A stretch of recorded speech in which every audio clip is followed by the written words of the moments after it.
What is up, guys? TopTierYugioh here, and today I've got a post Age of Overlord Tearlaments deck profile. And so if you're going to YCS Indy this weekend, or even just your locals, this is going to be a great video for you because we're going to be discussing exactly what you can expect out of Tearlaments this weekend and in the coming format.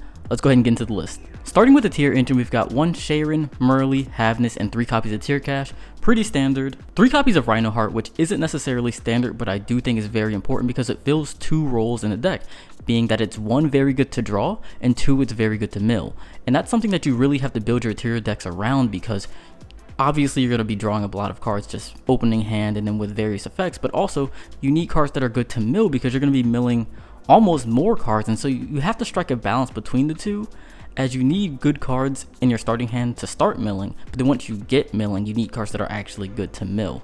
And then with that, I also like 3 copies of Diviner of the Herald, and while this is a lot of normal summons, Diviner is probably the best normal summon in my opinion because it does get you to your Ishizu cards, which means it's going to be mill 5. And while Rhino Heart, again, it's a good draw, it's a good starter card, the most you're milling with it's going to be 2 by sending a Tier Cash, and you can just miss on that pretty easily, whereas with Diviner, when you're milling 5 after sending the Ishizu card, you're more than likely going to be hitting something that's going to get you to something else, and that's really just how you get the ball rolling.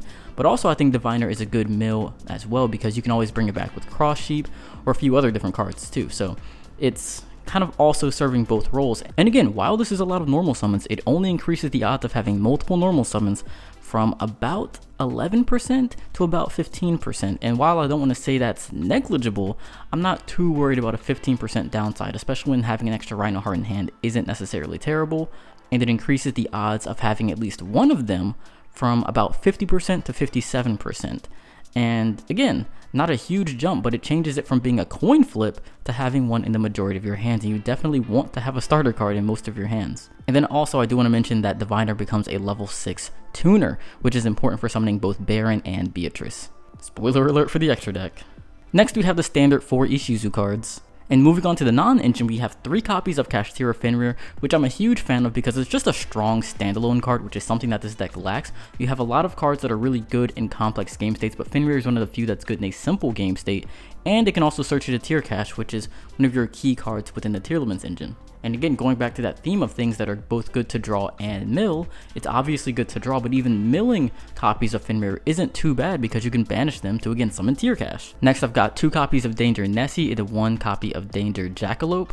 Now, I see a lot of people playing Mothman, however, I like Jackalope a little bit more because it guarantees that a monster is going to be put on board with Nessie. So if you just have like 1 copy of Nessie and nothing else, you can Nessie effect, get Jackalope, Jackalope effect, summon out the other Nessie. So like worst case scenario, you are getting a monster on board, which is important for some of your link plays. But also, Nessie being a dark aqua monster, I think it's the only other dark aqua monster outside of like tier names, so that's really important for summoning Garura. 2 copies of Gameciel, which is obviously a really strong going second card, but also it's an aqua monster which helps you go into Kaleido Heart. So again, it's a card that's good to draw and good to mill. You mill it, get in the graveyard, easier to make Kaleido. And then finally for the monsters, 2 copies of Druisworm and then 1 Magnemut. Again, both good to draw and good to mill. They're all darks, which means they can help you go in the Mud Dragon at least. And then obviously in hand they're very strong because Tier is going to be one of the most popular decks of the format. This is going to be good in that mirror match. It's also going to be pretty solid against Unchained and good against just random other decks too. Like if you play Dragon Link, it's going to be very strong. And now I do see some people playing 3 Druisworm, which I think is an option. I personally liked 1 Magnemut and 2 Druisworms because it makes it to where Magnemut on its own can help you get you to 2 level 6 monsters to make a Beatrice. You can play from there. And then also in the tier mirror, obviously just having access to 2 different Bestials is very powerful. Some other options that people play for the non-engine monsters, I think, is Radiant, the Dark Kaiju. That's also possible. You just have to sort of choose between whether or not you want to have the Dark Kaiju, which is going to help you make Mud Dragon, or Gameciel, which is going to help you make Kaleido Heart. And then Gameciel is also weaker, so it's easier to get over versus Radiant, which is 2800 attack, which sometimes will force you to have to like go into something specifically to out the Radiant when breaking that opponent's board. So that's a tricky situation. I think Super Poly is a good option. Super Poly, well, it depends on where the format's going, and being at the start of it does make it a bit of a tricky card to include in your main deck, but I do think it's I do think it's good. I see some lists playing the D-Hero engine, which is powerful, but I think it sort of fails the test of being both good to draw and good to mill. Obviously, it's good to mill Malicious, but it's not necessarily great to draw. And then we have so many other ways of getting the Beatrice anyways, because again, we have the Bestials, we're playing 3 copies of Diviner, and then in just general, you have ways of making Garura. And then again, there's Mothman, which I forget if I mentioned earlier, but Mothman is not a bad option because again, it's a level 4, which helps you make your level 4 XDs, rank 4 XDs plays. But I just do not like the discard effect of having both players draw then discard 1. And yes, it can fix your hands. Yes, it can trigger your effects, but you're letting your opponent draw and discard 1. So it's going to help them draw into something, maybe a starter card for their next turn. It's going to maybe trigger something that they could discard. So I really don't like that. I mean, this deck is already pretty RNG based, and that's just a little too much for me. I generally do not like letting my opponents draw cards. And again, in that situation, you're also not putting a body on board, which you want to do with this deck. You want as many bodies as possible to help you make as many plays as possible. So that's why I opted against Mothman. For the spells, we've got 3 copies of Perlerino, 1 Terraforming, and then 3 copies of Scream, 1 copy of Foolish Burial, and then 1 copy of Foolish Burial Goods. Now, for a while, I was playing Ratestoth.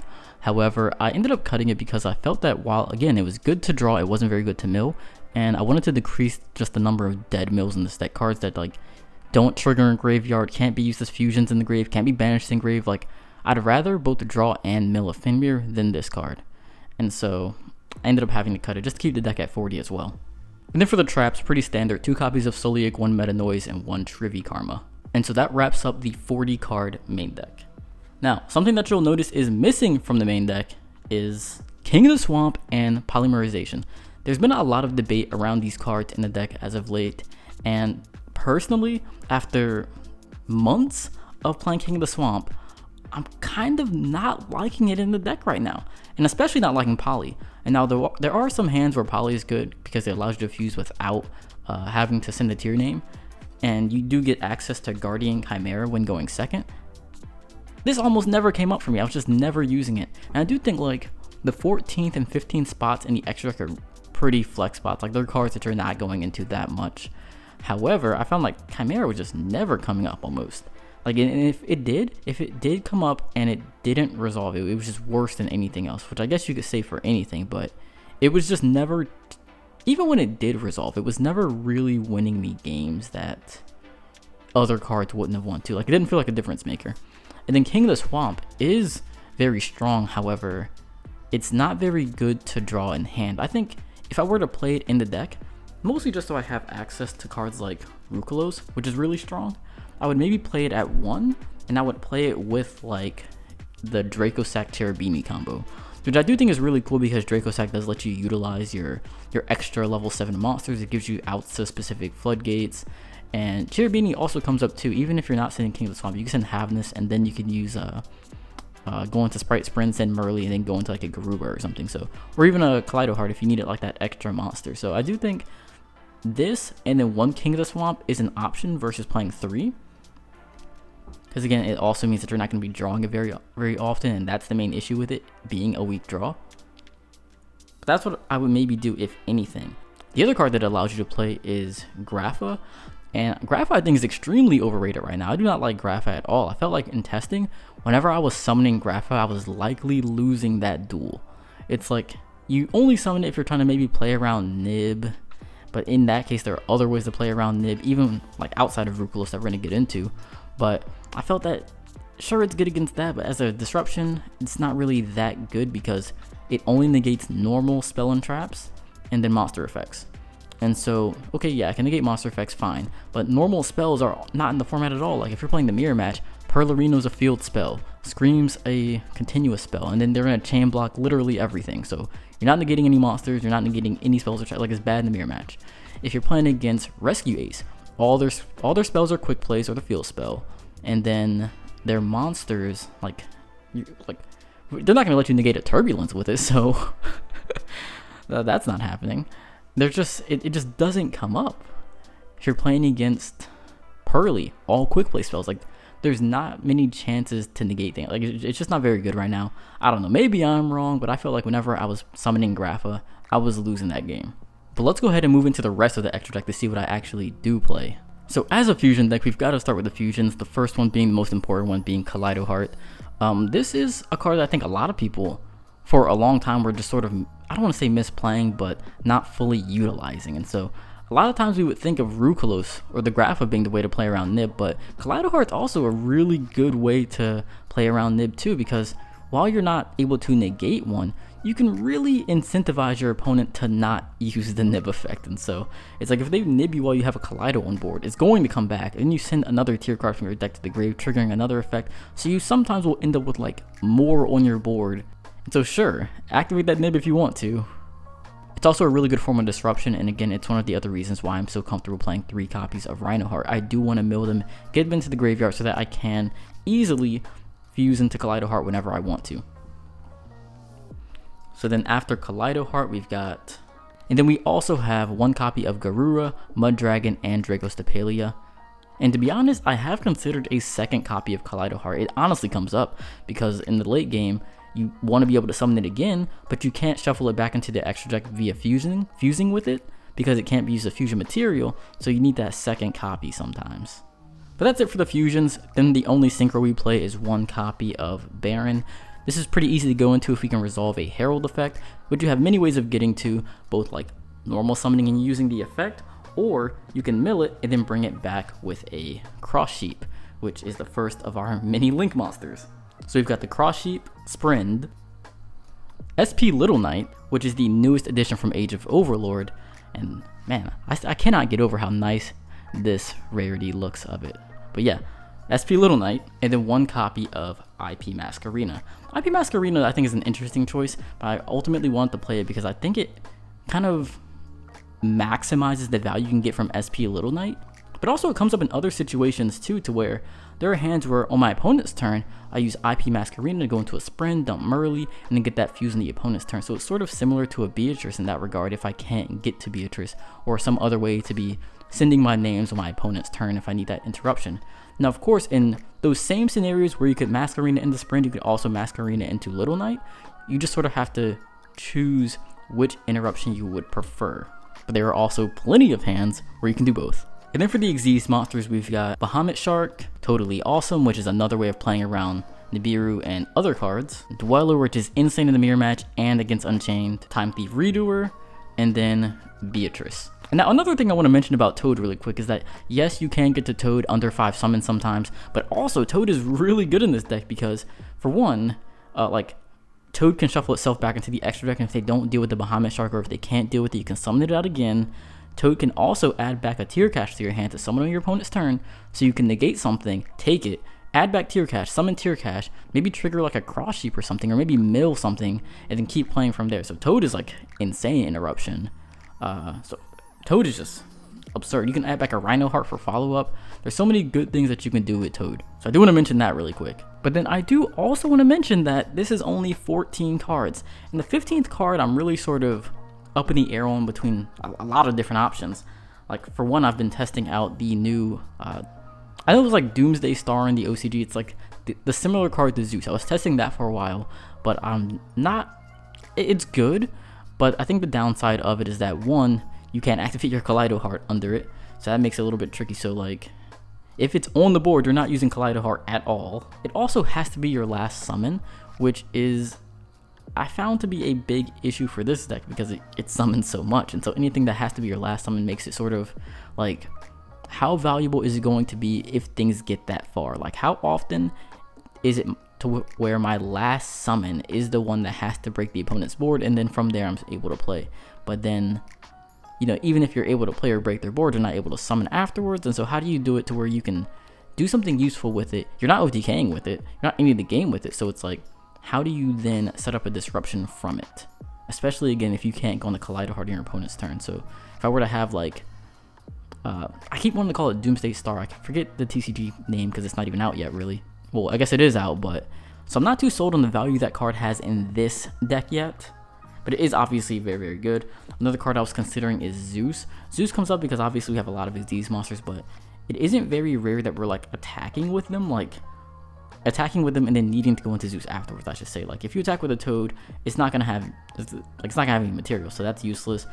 Bahamut Shark can't attack after using the effect. How often do you attack with a Dweller and then don't want Dweller on the board next turn? Same thing with Redoer, Beatrice. Like it just doesn't come up as often as I would like. It's It's an option and it does come up some of the time, but again, I'm not quite sold on the value it has in most situations. Some other things that I did think were probably better options would be like Baguska. I think Baguska is actually really good this format because it's really good against Rescue Ace for one, but also it's good against Flowonderies. It's good against so many decks that just don't have answers to it, and then we can set it up with like an IP or something so that we can like keep playing through it. So I do like Baguska in some matchups. That's definitely a strong option. I thought that Entis was a good option because we are playing 3 copies of Diviner, so you can kind of steer your boards into ending on a cross sheep. In your opponent's turn, you can bring back the Diviner, send Entis, pop a card. You can also do this going second. It makes Diviner much stronger going second, which is valuable. And then finally, I was considering Underworld Goddess, which is just generally a strong card right now. I mean, one, it's out to X Pearly Noir, but also really anything. And if you combine it with IP Masquerena, again, sure, very similar to SP Little Knight, but it helps you get around targeting, non-destruction, that sort of thing. So Underworld Goddess is really good. Also, there are a lot of things that summon from Graveyard right now it can negate. And just, again, generally strong card. I think this is a good option that you gotta consider in the deck.